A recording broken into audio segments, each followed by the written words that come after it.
What can demons do? Well, when a demon is allowed to become a predator, there was a movie called The Predator, or there are a lot of movies called The Predator. That's what demons can do. They can inflict torture. Look at verse 3. Out of the smoke. So the whole world, they're already having smoke inhalation from the trees burning and the grass burning, and then the oceans, a third of them have died, and now a third of all the groundwater is polluted. And that just leads up to this, the smoke. And it's like more smoke, and it's probably smells worse, and they're looking, and all of a sudden, through the smoke, look what comes.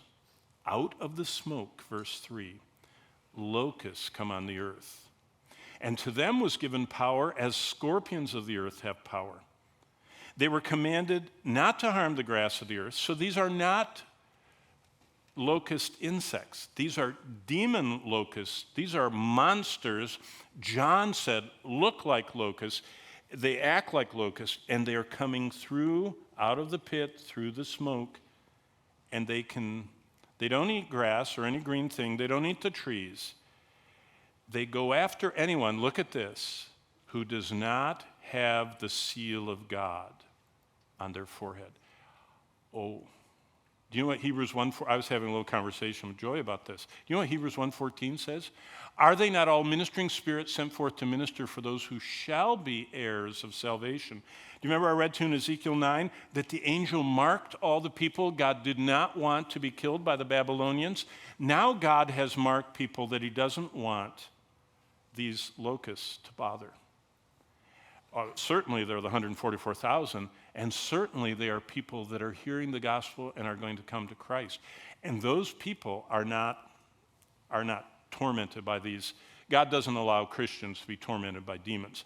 So basically, anybody that has the seal of God on their forehead that he's marked off, by the way, it says in Hebrews 1:14, they're going to become heirs of salvation. Angels guard people before they get saved. But God's protecting them until they hear the gospel and respond to salvation. But, verse 5, they were not given authority to kill them, but to torment them. Look at the date stamp, for 5 months. By the way, how long is the normal life cycle of a locust? 5 months. See, God uses he uses the natural world as an illustration, the backdrop of these spiritual truths. And their torment was a torment of a scorpion when it strikes a man. In those days, men will seek death and not find it. They will desire to die, and death flees from them. See, God holds the length of our days in his hand, and he doesn't let anybody miss this. And for 5 months, the whole planet gets overrun with these locust monsters. But now look at verse 7. The shape of the locust was like horses. Their heads, crowns, something like gold. And their faces were like the face of men. And their hair was like women's hair. And their teeth were like lions' teeth. What does that mean? It means John's saying, I don't know what these things are. I mean, I see a little bit of, they look like a lion. No, they have this long hair. And he just says, they're like lion's teeth. They had breastplates like iron, kind of like the Roman soldiers. And the sound of their wings was like the sound of chariots with many horses running into battle. And they had tails like scorpions. And there were stings on their tails. And their power was to hurt men 5 months. And they had as king over them the angel of the bottomless pit. So the abyss, the number 2 man. Number 1 man is Satan. Number 2 is this one. He's over this whole bottomless pit group. And his name in Hebrew, in the Old Testament, is Abaddon. In Greek, in the New Testament, Apollyon. Isn't that interesting? That God names these creatures and tells us their roles and ranks. Well, let's talk about him for just a second. Note just the power of the destroyer. This Abaddon, this Apollyon. He's introduced in other parts of the Bible as the destroyer. Most of all in Exodus 12:23. What does he do? Think about what this angel does. God pops him out of the pit for one night. It was probably Friday the 13th. You say, how did Friday the 13th get to be so bad? Well, the 14th is the Passover. We know that for sure. God instituted the Passover is on 14.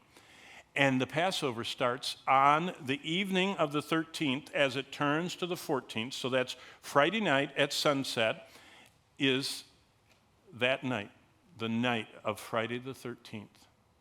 Do you ever wonder why there is such a superstition about that? Because the first Friday the 13th was probably the night this guy killed all the firstborn in Egypt.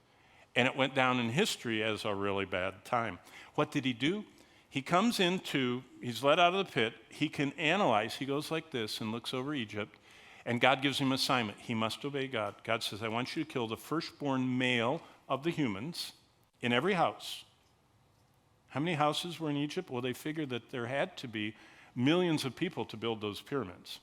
And we know that there were 3 million, just among them were the Jews. So there were more than 3 million of them. So we're talking about millions of people. One night, one angel has to find the oldest male child in every house.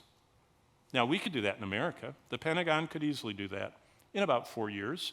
They'd have to fly in mobile DNA places and take tissue samples and analyze them and keep everybody penned up and analyze them all and look at the DNA and the clicks, and they can see who's the oldest. And then they find the male and they pick him. They say, that's the one. It would take us, for millions of people, months, with our whole military involved. This angel, into darkened houses, alone, kills the firstborn male in every house.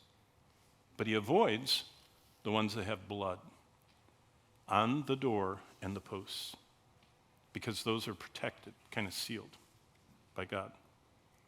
But he doesn't stop there. He goes out back to the stable and finds the firstborn of the animals, the cattle. Now that's harder. Veterinary DN aging process, what do you do when there's like one litter and there's 8 of them? They're all born moments apart. That shows how powerful these beings are. And he did all of that in one night as one angel. It's unbelievable. Then you read about him in 2 Samuel. He goes through and kills 70,000 Jews just like that. In 1 Corinthians 10:10, Paul talks about him, and here he is again.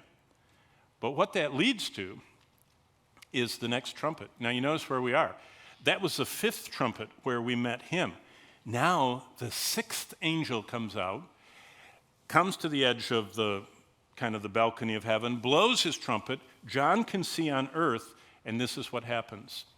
Trumpet 6 releases 4 more demons, allowed by God to lead a demonic army that numbers 200 million horsemen that destroy 1/3 of all humans. For you, it's late. I mean, we've got 15 more minutes. It's late. Don't confuse this with the later human army launched by Trumpet 7 that's also led by demons, but it's not a demonic army, it's a human army, and they go to Armageddon. If you read that there are 200 million Chinese soldiers that cross the Euphrates River, that's what's in all the popular, literature. That is called a conflation. It's a confusing, because this army is not the army that's coming to Armageddon. These are demons. Let's read about it. And the first woe is past. That was bad enough. Behold, 2 more are coming, and here's one of them. The 6th angel sounds in verse 12. I heard a voice from the 4 horns of the golden altar, which is before God, saying to the 6th angel who had the trumpet, release the 4 angels that are bound at the great river Euphrates. So the 4 angels who had been prepared for the hour and the day and the month and the year were released, and they kill 1/3 of mankind. Pause for a minute. While this is going on, God has his 144,000. God has his 2 witnesses we're going to see in the next, after we get done today, tomorrow we're going to see them. And God has the gospel angel we're going to meet. That's the other layer. You talk about God wants everybody to hear the gospel. But while that's going on, all that evangelism is going on, the army of the horsemen were 200 million. I heard the number of them, and I saw the horses, and those that sat on them had breastplates of fiery red, hyacinth blue, sulfur yellow. The heads of the horses were like the heads of lions. Out of their mouth came fire and smoke and brimstone, and people say these are helicopters, and they're shooting missiles. No, they're demonic creatures. They're released and led by demons, and they're not humans. And by these plagues, 1/3 of mankind was killed by fire, the smoke, the brimstone that came out of their mouth, for the power of their mouth and in their tail, and their tails were like serpents having heads. All that to say this. Look at this. We're right here in chapter 9 looking at the 5th and 6th trumpet. 5 months of hell on earth, and then the death of 1/3 of all humans. Basically, by this point in the tribulation, 58% of all the people die. 1/4 of them die in chapter 6, verses 7 and 8, and 1/3 of them die, 58% of the population.